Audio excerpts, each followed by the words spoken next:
Un saludo para todos. Qué alegría volvernos a encontrar en este programa que Dios nos permite realizar cada 8 días. Dialoguemos nuestra fe.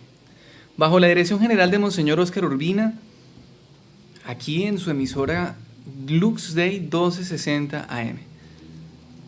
Nos encontramos aquí para este propósito que nosotros nos hemos trazado en este año de la fe, y si Dios lo permite, pues continuar profundizando en el Catecismo de la Iglesia Católica, este documento tan valioso, tan lleno de doctrina, de enseñanzas para nosotros. Estamos y les invitamos para que tengamos nuestro catecismo abierto en el numeral 166, artículo segundo del capítulo 3 de la sección primera de la primera parte. Aquí vamos, Dios mediante. Hoy trataremos este artículo que es ya la última parte de la primera sección. Hemos hecho un recorrido, un caminar en el que Dios nos ha permitido conocer, profundizar en lo que es la fe, en lo que es la revelación de Dios, la respuesta del hombre. Qué bueno es poder nosotros cada día abrir más nuestro corazón y con humildad decir: Señor, quiero conocerte mejor y quiero aprender más de ti, de tu palabra, conforme a lo enseña la Iglesia. Que nuestro amor a la Iglesia cada día crezca más, que nuestro amor y fidelidad a Cristo en la Iglesia cada día se acreciente. Queridos hermanos y hermanas, ese es el propósito principal, que nuestra fe sea fortalecida, consolidada, que podamos nosotros a través de este programa, en nuestro corazón, en nuestra mente, en nuestro existir, tener cada día una adhesión más profunda, firme y radical a Jesucristo nuestro Señor, y en Cristo a nuestro Padre Celestial.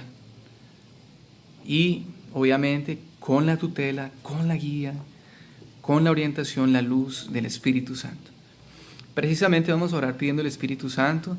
Saludo al Padre William y le invito también para que nos haga esta oración de clamor, de súplica al Espíritu de Dios. Padre Juan, muy buenos días, un cariñoso saludo para ti, para todos nuestros radioescuchas.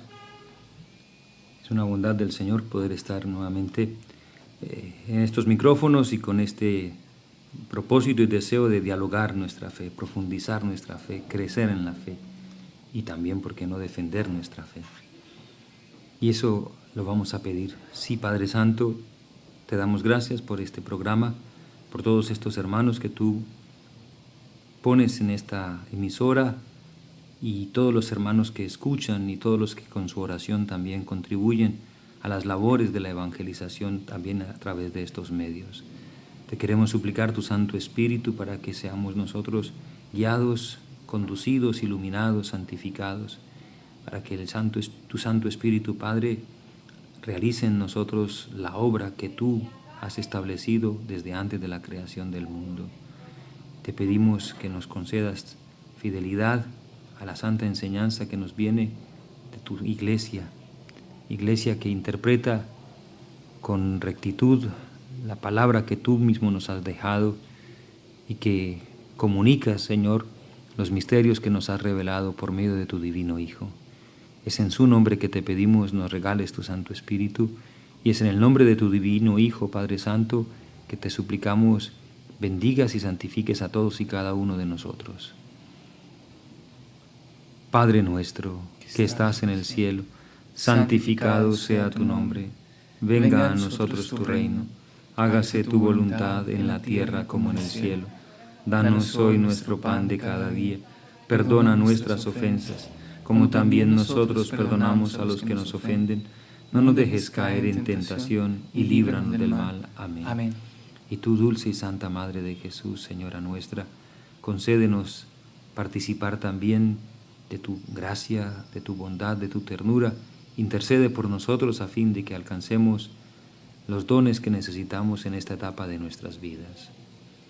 Dios te salve María, llena eres de gracia, el Señor es contigo. Bendita tú eres entre todas las mujeres, y bendito es el fruto de tu vientre Jesús. Santa María, Madre de Dios, ruega por nosotros pecadores, ahora y en la hora de nuestra muerte. Amén. Santos ángeles de nuestra guarda, velad sobre nosotros. En el nombre del Padre, del Hijo y del Espíritu Santo. Amén. Amén. Pues muy bien, con mucho cariño.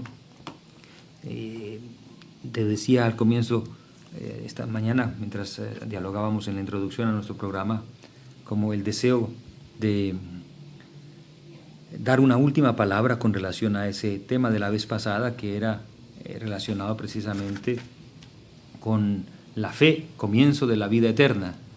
Ya habíamos hablado también de la perseverancia en la fe y veíamos justamente, tú me aclarabas que sí lo habíamos charlado con nuestros oyentes, el aspecto de que la fe a veces es puesta a prueba y en esas pruebas de la fe pues se experimenta a veces la oscuridad, pero precisamente el artículo 2 que ahora leemos en el numeral 166 pues es una gran respuesta a las crisis de fe, es una gran respuesta a las pruebas de la fe y es una grandísima ayuda y solución que el Señor mismo nos está brindando a través precisamente de este catecismo.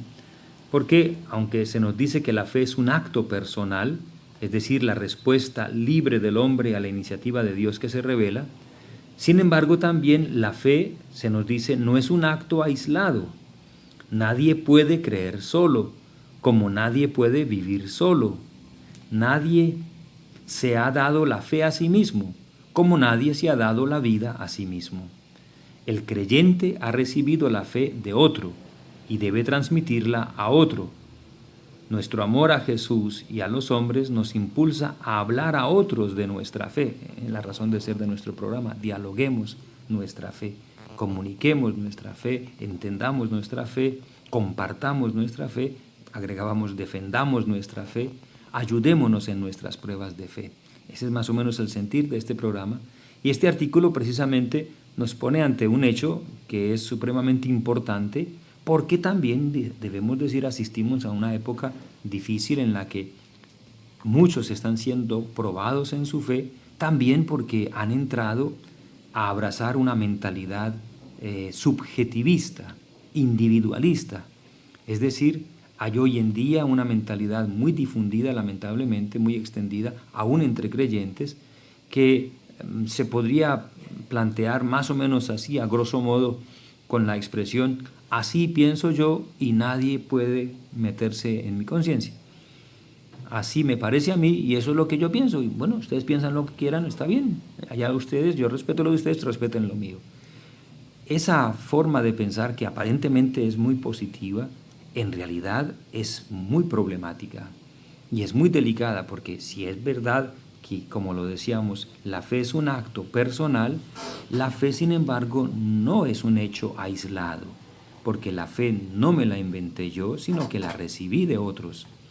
Y a mi vez estoy llamado a comunicarla, y yo no me invento la fe, ni me invento tampoco la interpretación de la Escritura, ni me puedo inventar tampoco entonces la liturgia, no me puedo inventar el modo de ser de la Iglesia, sino que en esa fe que he recibido, pues he recibido también un contenido, una sustancia, unas expresiones que a mí me corresponde vivirla, conocerla, aceptarla, profundizarla, si Dios lo quiere, incluso, ojalá, con los frutos de santidad que podamos dar cada uno, enriquecerla y transmitirla, pero no modificarla, ni tampoco considerar que nosotros somos la fuente de la fe y la fuente de la verdad. Decía Benedicto XVI, pocos días antes de el retiro de su importantísimo ministerio, decía precisamente eso, pues la Iglesia no es mía, la Iglesia no es nuestra, la Iglesia es de Cristo. Y esto da entonces una objetivización o una objetividad muy importante a lo que estamos diciendo, porque nosotros debemos tener la humildad, el coraje también, y aún diría hasta el riesgo, de someter nuestra manera de pensar a la enseñanza, a la norma de la fe, como la Iglesia nos la plantea. Esto quizá en el campo de los fieles más sencillos, por decirlo de algún modo, fieles de nuestra parroquia, pues no es un problema, Pero en la teología y en algunos teólogos, especialmente de los últimos tiempos, sí es una problemática muy delicada, porque hay algunos que parten del principio de que ellos, por haber estudiado o por tener entonces unos instrumentos de estudio y de profundización, tienen también la verdad. Y si esa verdad llega incluso a contradecirse con lo que la Iglesia magisterialmente enseña, ellos todavía, o algunos de ellos, se quedan en lo suyo y se arranchan, en una expresión muy coloquial, en su propia posición, en lugar de, como digo, abrirse a la fe humildemente. Benedicto XVI decía también a ese propósito: nosotros no poseemos la verdad, es cierto, pero es la verdad la que nos posee. Es el Señor el que ha querido en su misericordia hacer de nosotros los sujetos, o mejor decir, diría mejor, los objetos de su amor y de su revelación, pero nosotros tenemos que comunicar y transmitir íntegramente pues esa revelación que el Señor ha querido hacernos, y nuestra respuesta en la fe es un acto eclesial, no es un acto meramente individual. Hay un elemento individual, indudablemente. El Señor Jesús dice en el Evangelio: cuando vayas a orar, entra en tu cuarto y habla a tu Padre, y tu Padre que ve en lo escondido te escuchará, te recompensará. Es verdad que hay un momento para la individualidad y el encuentro directo y personal con el Señor, pero precisamente siendo el encuentro con el Dios vivo, es con el Padre de todos, y entonces la fe se convierte también en un acto eclesial. De ahí el título de este artículo: creemos. Y decimos creo siempre en el contexto de ese gran creemos, porque la fe no me la invento, sino la fe la recibo. Por eso continúa diciendo este texto: cada creyente es como un eslabón en la gran cadena de los creyentes. Yo no puedo creer sin ser sostenido por la fe de los otros, y por mi fe yo contribuyo a sostener la fe de los otros. Eso me parece supremamente importante. Ahora mismo continúa diciendo: el creo es la fe de la Iglesia profesada personalmente por cada creyente, principalmente en su bautismo. En cambio, el creemos es la fe de la Iglesia confesada por los obispos reunidos en concilio, o más generalmente por la asamblea litúrgica de los creyentes.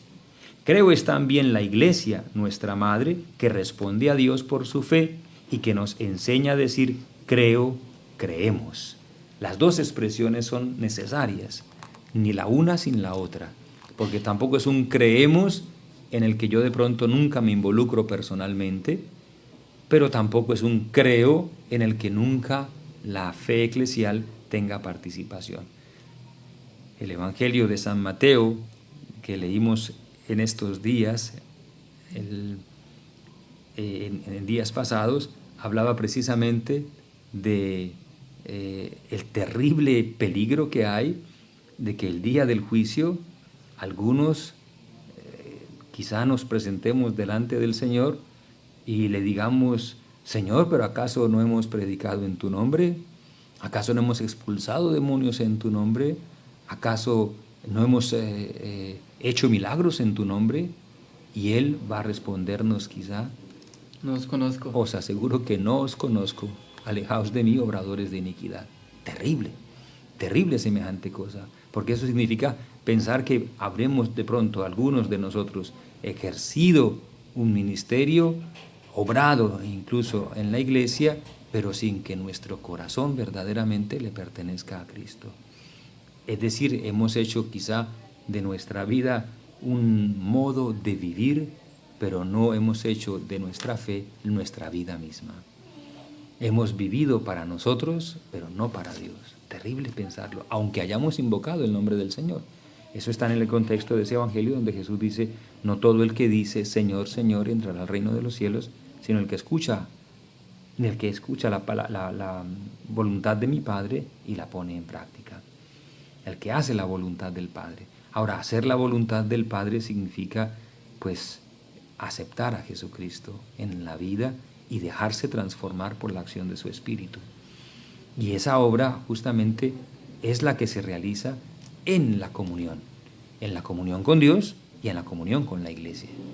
Por eso es supremamente importante esta manera como el catecismo nos invita a mirar la fe no como el resultado de mi esfuerzo, sino como el don que de Dios he recibido y que sí, con mi esfuerzo debo también cultivar, ya lo decíamos la vez pasada, debo defender, debo ser educado y debo ojalá dar muchos frutos, pero sigue siendo la fe siempre un don del Señor, que está a nuestro alcance y en su misericordia el Señor lo da a cada uno de nosotros, pero que no podemos manejar como se nos antoje, como si nosotros pudiéramos disponer de la fe y disponer de la verdad con nuestro capricho o con nuestra simple y sencilla manera de creer que manejamos la fe o incluso manejamos a Dios.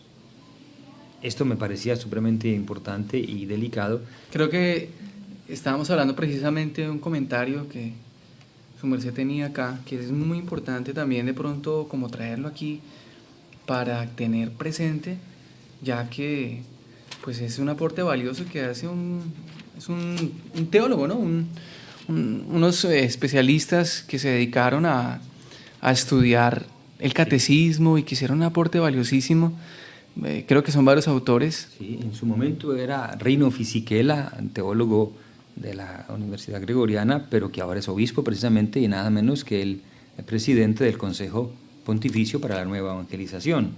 Y él precisamente hablaba, y me parece, esto fue escrito hace unos, me parece 20 años, si no me equivoco, pero resultó ser profético en realidad ese comentario de Reino Fisichella, sí, efectivamente, la primera edición del año 93.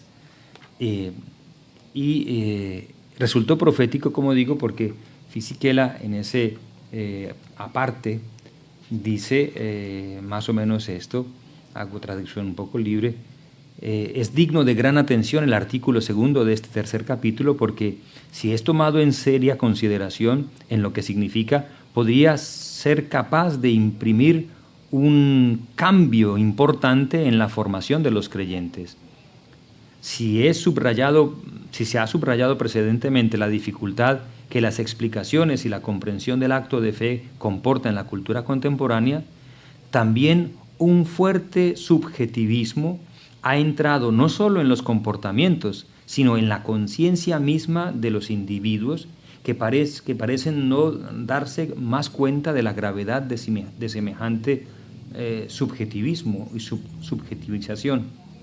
Quitado el referente o la referencia con una verdad objetiva, o sea, fuera de mí mismo, la conciencia individual se convierte en norma y en referente de los comportamientos, excluyéndose o exiliándose de toda norma objetiva y finalizando por encerrarse en el propio pequeño mundo.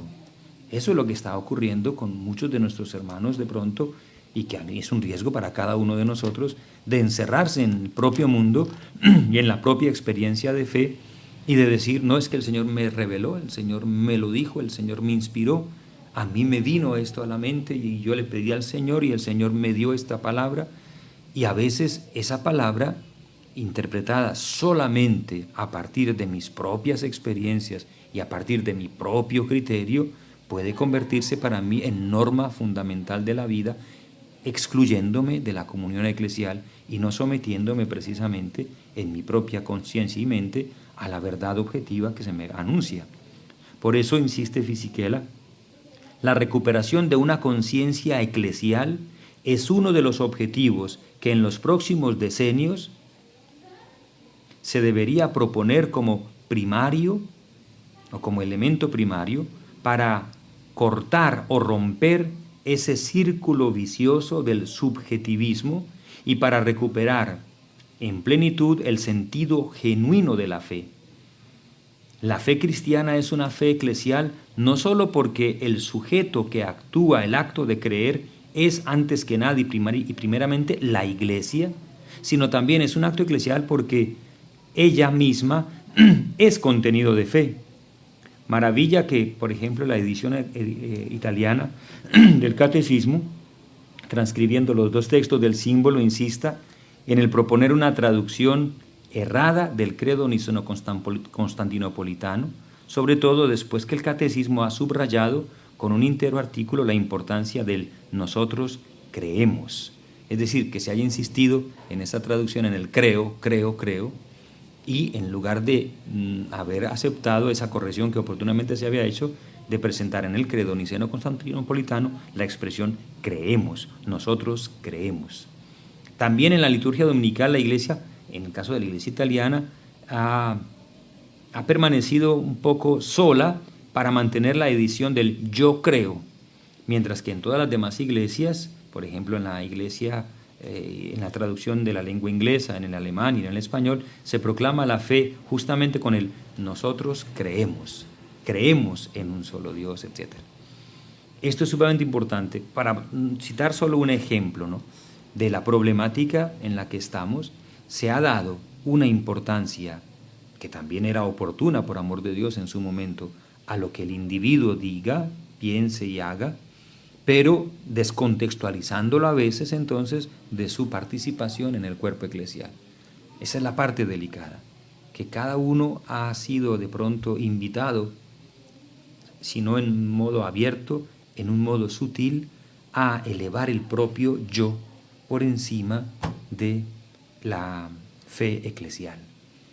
Donde importa, y eso por ejemplo para nosotros es muy importante, ese llamado así entre nosotros, encuentro personal con Cristo. Por supuesto que sí, es muy importante el encuentro personal con Cristo, pero atención, que ese encuentro personal con Cristo acontece en la iglesia, porque el Señor fundó su iglesia, no un camino individual para cada uno.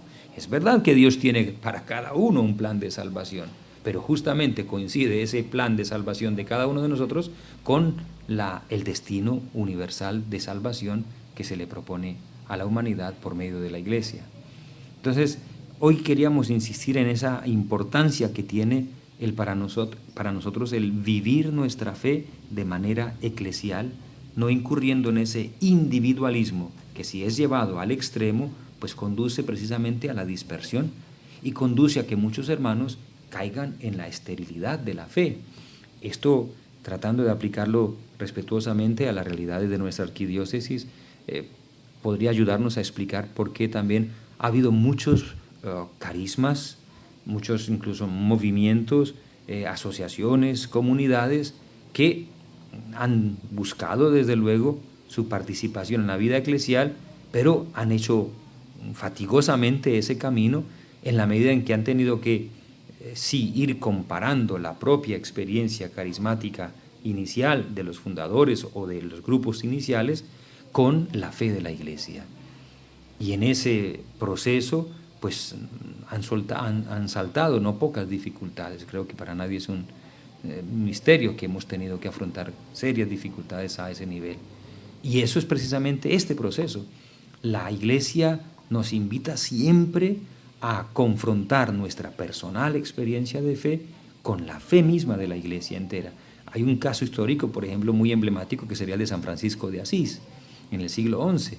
Francisco empieza a tener ese encuentro maravilloso con el Señor se le manifiesta, le hace partícipe de unos dones y de unas gracias extraordinarias, y Francisco empieza a vivir el Evangelio con una gran espontaneidad, con una gran sencillez, pero hay un momento en el que la Iglesia le dice: bueno, Francisco, si es del Señor lo que estás haciendo, entonces organiza a tus hermanos y organízate tú mismo y presenta una regla de vida, presenta un propósito apostólico y pastoral.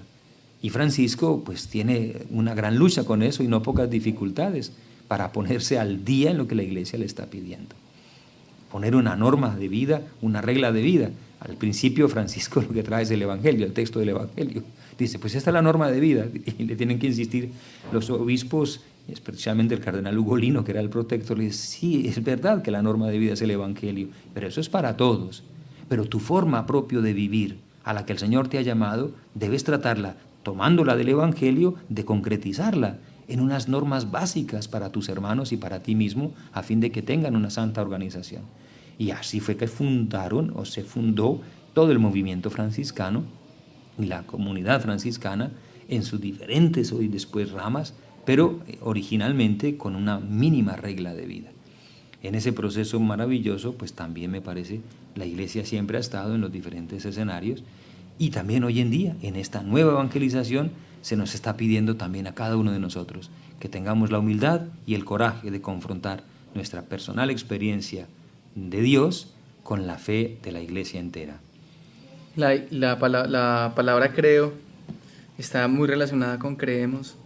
Yo creo que en lo práctico es un llamado para los que dicen que tienen fe pero nunca se acercan a la iglesia, para los que de pronto esporádicamente van a las celebraciones, o a los que dicen literalmente, yo no necesito ir a la iglesia, yo estoy bien con mi Dios, yo me conecto con Él, yo todas las mañanas oro, yo vivo en armonía con la naturaleza, pues, maravilloso, pero no puede ser justamente lo que nos dice acá, una fe vivida así, o sea, aisladamente. Perfecto, me parece muy oportuno. Y lo otro, los que van a la iglesia, los que participan de grupos, pero que quizás a veces conscientemente o muchas veces inconscientemente no acogen con disponibilidad y obediencia toda la enseñanza de la iglesia. Muy bien, me parece eso muy bien, muy oportuno lo que dices, y tenemos entonces, hay que precisamente ser como muy conscientes de que tenemos que acompañarnos todos en este proceso de clarificación de los propios carismas y de las propias experiencias espirituales, acompañarnos con mucha paciencia, porque ya el mismo Señor nos lo ha dicho también en los evangelios de estos días: por sus frutos los conoceréis. Quiere decir que tenemos que aguardar y tenemos que esperar un poco y mirarnos ojalá con mucha paciencia, cosa que no siempre es fácil, porque precisamente si hay algo típico de nuestras propias experiencias personales de fe, es que por considerarlas verdaderas, especiales y quizá únicas, pues no toleramos fácilmente la experiencia de fe que otros también puedan tener. En eso todos tenemos de pronto mucho que aprender y tenemos todos mucho que sufrir todavía posiblemente.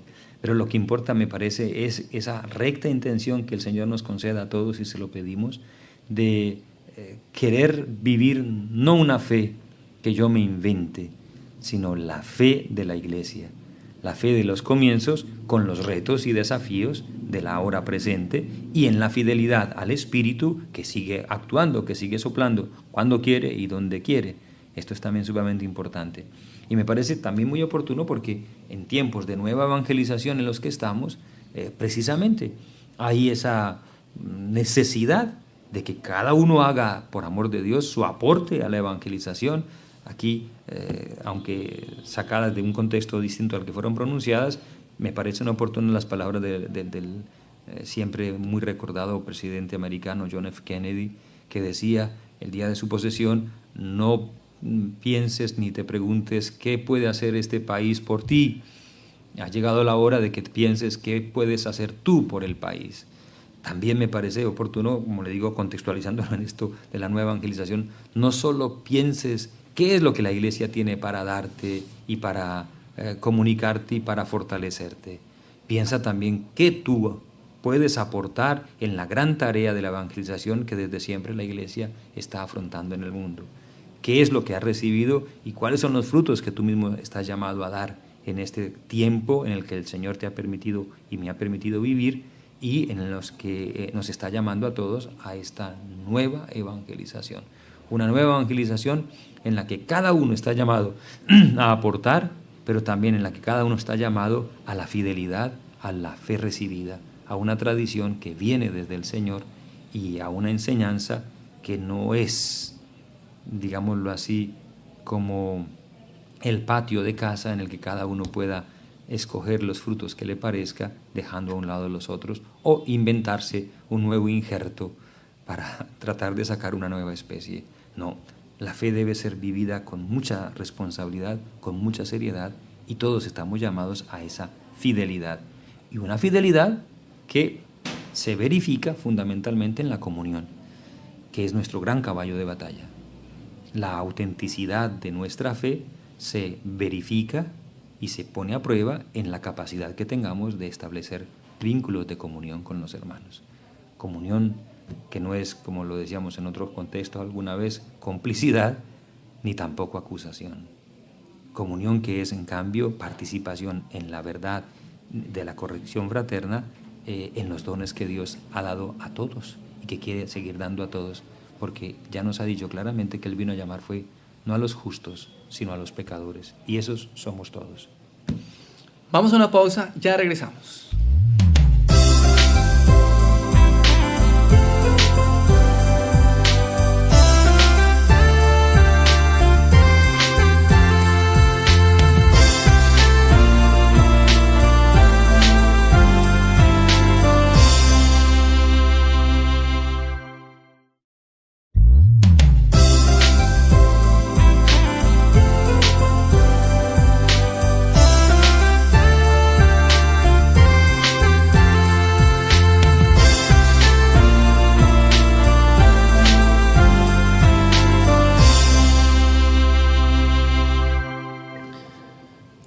Bueno, continuamos con este segundo bloque de Dialoguemos Nuestra Fe. Vamos a entrar ahora a los numerales que nos propone este artículo segundo del último capítulo de esta sección, el capítulo 3, que estamos nosotros estudiando. Este último capítulo que hace referencia a la respuesta del hombre a Dios.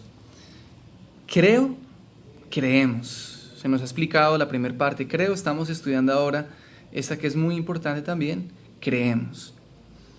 Nos invita al numeral 168 a ver como un primer ítem diciendo el título: Mira, Señor, la fe de tu iglesia. Mira, Señor, la fe de tu iglesia. Es un texto entresacado de la liturgia. Es muy hermoso. Sí. Y es precisamente como esa invitación a darnos cuenta de la importancia que tiene la fe vivida en un carácter eclesial. La iglesia, nos dice, es la primera que cree y así conduce, alimenta y sostiene mi fe. La iglesia es la primera que en todas partes confiesa al Señor. Por eso, alguna vez ya lo habíamos mencionado acá, el padre William nos lo había dicho, consideramos a la iglesia como nuestra madre. Es una analogía muy hermosa que se hace de la relación que tenemos con la iglesia. Es nuestra madre, porque de ella recibimos la fe. Obviamente nosotros vamos a un sacerdote, pero el sacerdote no es por allá una persona entresacada de las catatumbas y que vive una experiencia solitaria. O sea, él es ministro porque está en la iglesia, sirviendo a la iglesia y vive para la iglesia.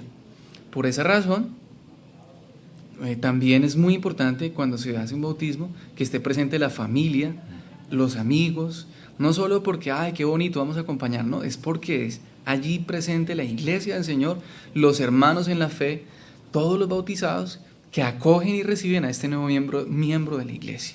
Es una de las cosas bonitas que tenemos en el bautismo que quizá nos pueda ayudar a entender también esta parte, porque el bautismo nos injerta en el cuerpo de Cristo, nos hace nuevos miembros de la familia de Dios. Muy bien, me parece maravilloso como lo mencionas, porque el bautismo es precisamente el momento de inicio en la fe, es la entrada en la fe y es la entrada a participar del cuerpo místico de Cristo que es la iglesia. Por eso la presencia, precisamente como bien lo has dicho, de los padres y de los padrinos y de todos los familiares y amigos de la misma comunidad parroquial, por ejemplo, cuando se hacen los bautismos en el contexto de las grandes celebraciones parroquiales, pues ayuda a entender mejor cómo el bautismo es esa introducción en la iglesia y es esa participación en la fe de la iglesia. De hecho, el sacerdote o el ministro del bautismo pregunta al que va a ser bautizado: ¿qué pides a la iglesia de Dios? Y responden: por el niño, los padrinos, la fe. ¿Y para qué pedís la fe? ¿Y qué te da la fe? Y entonces responden: pues la vida eterna. Eso es lo que estamos pidiendo, la vida eterna. Y es hermoso pensar, a la iglesia se le pide eso, la vida eterna. Nada menos, nada más y nada menos, la vida eterna. Precisamente porque reconocemos al Señor presente en su iglesia, a Dios que está en su iglesia, por eso le pedimos a la iglesia la vida eterna. Y por lo mismo decía antes, pues yo no me doy a mí mismo la vida eterna. Yo no me bautizo a mí mismo. Yo no me asumo solo la historia de la salvación, sino soy llamado, soy convocado. Es Dios quien pronuncia mi nombre por boca de la iglesia, y cuando se me da el santo bautismo, precisamente se me incorpora por gracia, por misericordia, sin mérito propio, a la historia maravillosa de la salvación, que en la iglesia se está realizando y verificando. Esto es también importantísimo para que recuperemos la tranquilidad y la certeza de que estamos haciendo bien cuando bautizamos a los niños. Hay algunos que todavía esgrimen como argumento: no, hay que esperar a que el niño crezca para que él pueda escoger si quiere bautizarse y si quiere entrar en la iglesia, o si quiere ir a otro culto, o si no quiere nada. Y se está nuevamente dejando que sea el individuo con el subjetivismo en su mente el que decida qué es lo que realmente quiere. Eso no es verdadero. Tan no es verdadero que son los padres los que están llamados en el primer momento de la vida del niño a decidir por él lo que es bueno, porque el niño, justamente según la naturaleza con la que Dios nos ha creado, todavía no está en condiciones de entenderlo. Después, el día de mañana, si es bien educado, desde luego optará o no por aquello que se le ha dado y decidirá si lo continúa o no, es verdad. Pero en el momento de su nacimiento, él está en absoluta o prácticamente en casi completa dependencia de sus padres para lo que es bueno para su vida, desde lo que debe comer, lo que debe vestir y hasta cuándo debe ser cambiado y aseado, etc.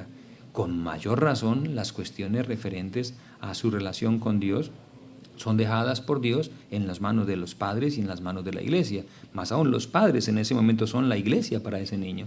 Y por lo tanto, cuando los padres traen el niño a ser bautizado, están cumpliendo con la voluntad de Dios expresada en el Evangelio por nuestro Señor Jesucristo, cuando dice: id al mundo entero y predicad el Evangelio a toda la creación. El que cree y se bautice se salvará, el que se resista a creer se condenará.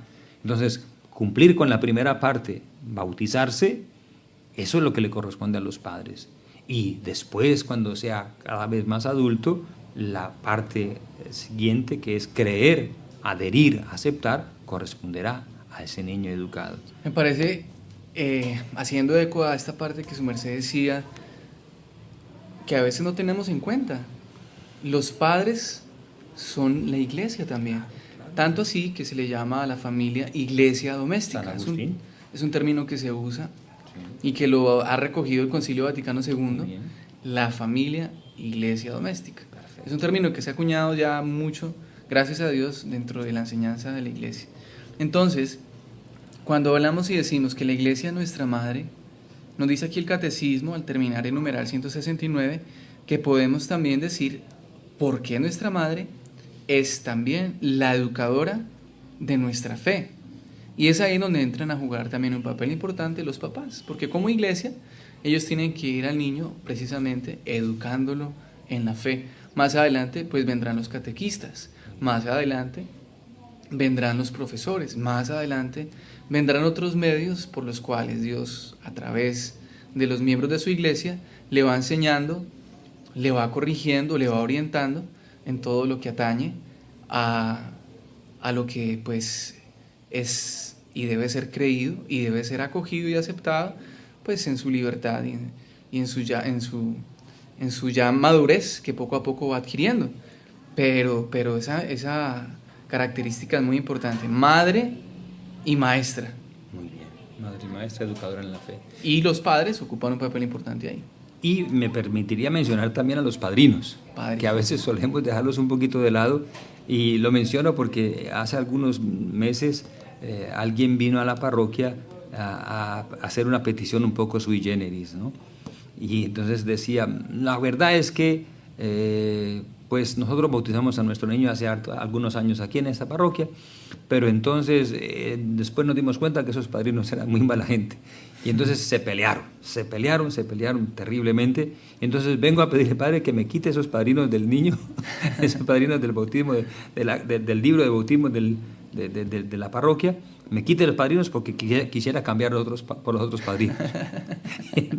Entonces precisamente tuve que tratar de explicar: no es así. No es así.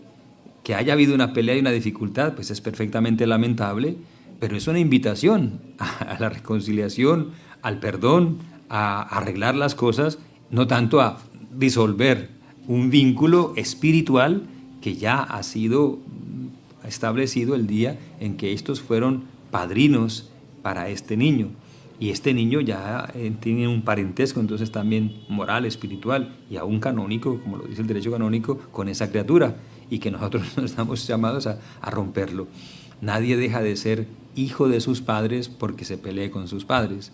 Nadie tampoco deja de ser ahijado de padrino de bautismo porque se pelee con sus padrinos o porque sus papás pelearan con los compadres. Esa clase de cosas tenemos que superarlas también, porque justamente ahí donde vemos cómo no dependen de nosotros las realidades sobrenaturales con las que Dios ha querido dotar nuestra vida. Somos en ese sentido entonces responsables ante Dios de un don recibido, pero que es Dios el que lo da y el que lo mantiene, porque justamente el bautismo no es algo que ocurrió allá en el pasado, sino que es una realidad continua de mi vida. Nosotros tenemos que recuperar esa conciencia del valor dinámico del bautismo. Todos los días de mi vida estoy llamado a vivir mi bautismo y debo invocar precisamente la fuerza y la luz del Espíritu Santo con base y con fundamento en el bautismo recibido. Y pido al Señor que reactualice en mi vida, en el presente de mi existencia, esos dones, esas gracias que recibí aquella vez y que quiero y debo y puedo y necesito seguir recibiendo en esta etapa de mi existencia. Una visión más dinámica del bautismo. Nadie deja de ser bautizado, aunque cometa, como he escuchado también en alguna parte, el acto sacrílego de pisotear su partida de bautismo o de romperla delante de una iglesia. Torpezas como esas no quitan el bautismo, no lo quitan. Y no quitan, ¿por qué? Porque el amor de Dios no se pierde, porque Dios sigue amando a sus hijos aunque se rebelen contra Él. Y la iglesia es testigo de ese amor de Dios por esa criatura que es bautizada. No es un acto que dependa de nosotros. Y los dones de Dios son irreversibles. El Señor en su misericordia no quita, siempre da. El Papa Benedicto XVI también en los primeros meses de su pontificado tenía costumbre de decir, Cristo no quita nada, Cristo lo da todo. Cristo no quita nada.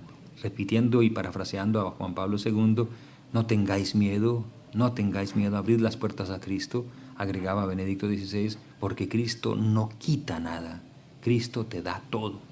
Y esto es supremamente importante también entonces cada vez que hablamos de las realidades del bautismo y de la iniciación de nuestra fe, y de este creemos entonces en el que estamos entonces comprometidos. Creemos precisamente porque la fe mía no es solo mía, es la fe de la iglesia y es la fe de muchos otros, por la cual también yo debo responder y también debo tener esa preocupación, cómo no hacer o cómo no permitir que otros pierdan su fe, es decir, que yo no sea la causa de que otros pierdan la fe, al menos se lo pido al Señor. Yo no quisiera ser uno que haga a otro perder la fe, al contrario, me encantaría, se lo pido al Señor, que yo sea instrumento suyo para hacer que otros lleguen a la fe, que otros mantengan la fe, crezcan en la fe, y que ni yo la pierda ni a otros la vayan a perder por mi culpa, por ejemplo, por mis pecados y por mis maldades, por mis errores, por mis equivocaciones. Por eso, en estos días, ¿cuál era el santo que recordábamos, en el que le pedíamos en la oración colecta a Dios? Justamente eso, que era San Luis Gonzaga, que conservó su castidad hasta el final de sus días, murió jovencito a los 23 años siendo diácono, y había pedido al Señor y había hecho voto él mismo personal de castidad a los 12 años, y entonces pedía a nuestro Señor precisamente continuamente esa gracia, y el Señor se la concedió, y servir, y se santificó. Y entonces en la oración colecta de la Eucaristía decía una frase bellísima, dice, Señor, haz que, si no hemos podido imitar a San Luis Gonzaga en su inocencia, al menos lo imitemos en su penitencia. Y él hizo penitencia precisamente ante el Señor continuamente durante su vida, Y a nosotros nos queda esa alternativa. Si no hemos sido capaces de conservar nuestra inocencia porque hemos sido de pronto entonces nos hemos extraviado o hemos caído en el pecado tantas veces, que al menos nos concede el Señor la gracia de imitar a los santos en su penitencia. Y hay otra oración colecta que dice: oh Dios, que amas la inocencia y la devuelves a quien la ha perdido. Recuperar como esa certeza de que los dones del Señor son irrevocables y su amor no tiene límites, ni siquiera el límite de nuestro rechazo, como algunas veces hemos de pronto caído en él. Eso es lo que significa todo esto de mira, Señor, la fe de tu iglesia, que tú lo mencionabas, es una frase tomada de la liturgia y que completa, dice: no tengas en cuenta nuestros pecados, sino la fe de tu iglesia. ¿Por qué le pedimos a Dios eso? Pues precisamente porque nos ama, porque es nuestro Padre misericordioso y porque dijo ya Él mismo desde la cruz: Padre, perdónales porque no saben lo que hacen. Es verdad que nosotros cometemos pecados, es verdad que somos unos malhechores de vez en cuando, pero por la fe le suplicamos al Señor que tenga misericordia de nosotros y que no se fije tanto en nuestros pecados, sino que mire la fe que tenemos, es decir, la aceptación de su plan de salvación, porque es salvación lo que Él propone, y justamente salvación para nosotros pecadores. Lo que Él propone también es como una invitación no había pensado. Mira, Señor, la fe de tu iglesia también es reconocer. A veces solamente vemos lo malo, ¿no? Y tenemos como una mirada de pronto quizás muy parcial de la realidad de la iglesia, y que efectivamente a veces es dura, es triste, de escándalos, de pecados, de miserias, pero también es muy grande la belleza de la iglesia por la gran cantidad de santos, santos canonizados, santos anónimos, santos desconocidos, santos actuales, que con su vida, con su entrega, con su testimonio, con su obediencia, con su valor, con su valentía, agradan a nuestro Señor. Entonces decir: Señor, sí somos pecadores, pero mira también toda esa gran cantidad de hombres que ofrendan a ti lo mejor de sus vidas y que han ofrendado a ti lo mejor de sus vidas. Y que corresponde a lo que San Pablo dice: donde abundó el pecado, porque abundó y abunda el pecado, sobreabundó la gracia. Esa es nuestra esperanza, pero también es la razón de nuestra alegría y la razón de nuestra confianza en que el Señor es capaz de cambiar todo aquello que nos parece detestable, terrible, negativo, es capaz de cambiarlo en gozo, en fortaleza, en esperanza, en santidad. Porque es la misma energía que hemos gastado en el pecado, aumentada por la gracia, la que podemos usar para vivir la santidad que se nos propone. Porque es que a veces pasa que por esa visión pesimista uno como que llega incluso aún quizás hasta avergonzarse. Por ejemplo, ¿quién no se avergüenza si en su familia hay alguien que es pillado y sale por los noticieros y es la oveja negra de la familia y dice: ay no, qué vergüenza? Pero es que son malos buenos que hay en la familia, y por lo cual hay que decir: mi familia también es una familia honrada y honesta. Que hay uno que se desvió, pero somos más los que estamos tratando de hacer las cosas bien. Es también, por ejemplo, el país. Colombia durante mucho tiempo fue vista como el paraíso de la coca. Y efectivamente un colombiano es reconocido mundialmente por eso, por el café y por la coca. Sí. Entonces, pues uno cuando de pronto viajaba a otro país, era más como con la vergüenza de: soy colombiano, pero como diciéndolo como entre vergüenza, entre pena, entre que dirán: yo no soy así, pero es la fama que tenemos. Entonces también yo creo que ha habido una campaña muy productiva que ha sido la de mostrar Colombia es pasión, porque en Colombia son más las cosas buenas que las malas. Y en el mundo entero. Y es en ese sentido también lo que tenemos que hacer con la iglesia. O sea, yo me tengo que sentir orgulloso de la iglesia. Es la iglesia del Señor, donde efectivamente hay cosas pues muy negativas, pero son mucho más las cosas buenas que por misericordia el Señor permite que tengamos en ella. Muy bien.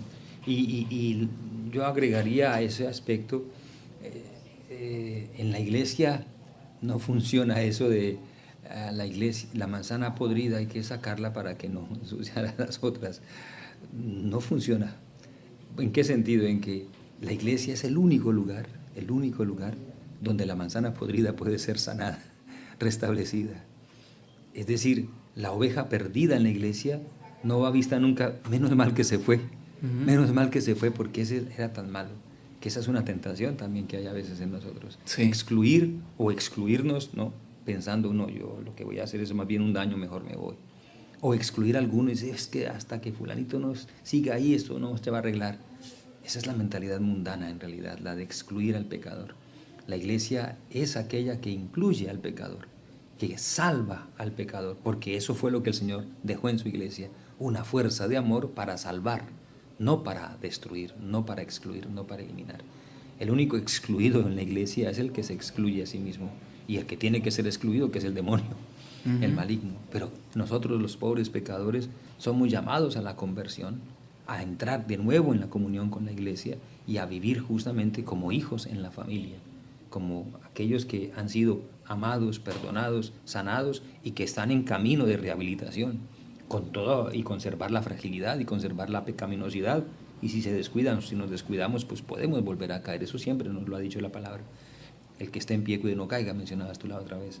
Pero al mismo tiempo, con esa seguridad, con esa certeza de que vinimos a la casa donde todos tenemos un puesto y donde nosotros los pobres pecadores, a pesar de que vemos que nuestro cuerpo, nuestra carne mortal se deshace, hemos adquirido, sin embargo, por la gracia, por la misericordia y el poder de Dios, una mansión eterna en el cielo, gracias a la obra redentora de Jesucristo nuestro Señor. El Papa hace poquito dijo, porque estaba dando catequesis los miércoles sobre la iglesia, y haciendo la comparación con el templo, decía que nosotros, obviamente basado en San Pablo, dice que somos piedras vivas en la construcción del reino de Dios. Decía algo muy bonito, padre, con respecto a lo que usted está diciendo, que no hay ladrillos inútiles en la construcción del reino de Dios. No hay ladrillos inútiles. Y invitaba a los que de pronto se sentían como ladrillos, haciendo esta comparación, si se puede decir, el Papa decía, así, si se puede decir, ladrillos cansados, indiferentes, hacen daño a la iglesia. Pero también decía, no hay ladrillos inútiles, o sea que aquellos que de pronto, como usted dice, están deteriorados, están resquebrajados, están desgastados, no terminan siendo inútiles si tienen la disponibilidad y se entregan al Señor, y con la ayuda de los hermanos y con la gracia y la misericordia del Señor, poder cumplir el papel que tienen como miembros activos en la iglesia, un lugar, un puesto desde el cual servir y poder juntos formar y embellecer este templo, esta casa, esta iglesia del Señor. Muy bien, maravilloso, maravilloso. Yo llevaría a un extremo esa comparación del Santo Padre, ¿no? Por ejemplo, el sábado pasado en parroquia hicimos una minga, es una expresión, me parece indígena, que recoge el trabajo comunitario, ¿no? Sí. Hicimos un trabajo comunitario, una jornada de limpieza de la parte externa del templo, y derribamos una antigua verja que había allí, ya también muy deteriorada y caída en parte, y que era ya hasta un peligro también, con la ilusión de poder levantar una nueva, y más sólida, más firme y más segura. Y entonces, derribando todo eso, rompimos pues muchos ladrillos, desde luego, ¿no? Antiguos, y tuvimos que usar la masa para destruirlos. Después, todo eso, cuando lo veíamos en tierra, dice, uy, caramba, somos como muy hábiles para destruir, muy capaces de destruir. El Señor nos concede la gracia de construir igualmente. Pero, ¿qué se hizo con todo ese material de escombro? Había que limpiarlo. ¿Y a dónde se llevó? Se llevó a un lugar donde están construyendo nuevas casas y necesitan ese material de relleno, sin el cual será difícil hacer esas nuevas casas porque se trata de terrenos bajos, ¿no? Entonces palúdicos que se pueden enlagunar fácilmente con las lluvias, etc. Hay que llevarlo allá y sirve de cimiento para nuevas casas, para nuevas edificaciones. Pero el extremo al que decía era aún la manzana podrida. Si llegara el terrible caso de que hay que sacarla del grupo de manzanas que están buenas, sirve al menos para abono. Sí. Para abono. Entonces no se pierde nada. Es decir, el Señor en su misericordia, por eso digo que la comparación es un poco extrema, recicla, es capaz de reciclar. Y ninguno de nosotros es absolutamente inútil y ninguno de nosotros ha sido capaz, aunque haya a veces de pronto por sus errores corrido el riesgo, de destruir la obra de Dios. Por eso es que la iglesia tiene una perennidad y una permanencia que va más allá de nuestra capacidad de fidelidad, porque está fundamentada en el amor eterno de Dios, que ha querido hacer de su iglesia precisamente el lugar en el que Él mismo sigue encontrando y salvando a los hombres de todos los tiempos. Esa es la perennidad de la iglesia, y por eso es muy hermoso poder decir: creo en medio de este gran creemos de la iglesia, y vivir una fe con todo el compromiso personal y con toda la decisión de mi corazón, pero en el contexto y en la compañía y en la comunión de los muchos hermanos que Dios nos está dando. Hagamos una oración final. Te damos gracias, Señor, por este día que nos permites compartir. Bendice nuestra fe.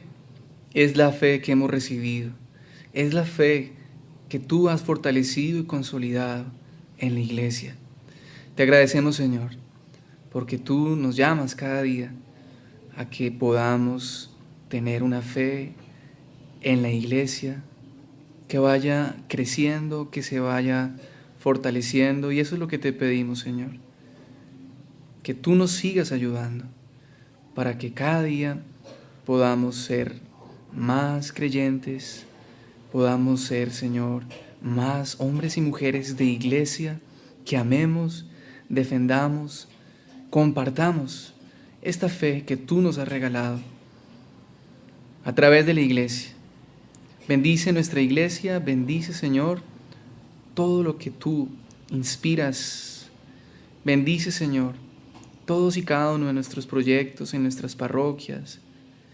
Que nuestra iglesia arquidiocesana de Villavicencio especialmente siga en todo este proceso de nueva evangelización, con el corazón abierto, con las manos abiertas, para que, sirviéndote a ti, con espíritu de comunión, podamos, Señor, extender tu reino, para gloria tuya y salvación de los hombres. Amén. Amén. A todos gracias, Dios les bendiga.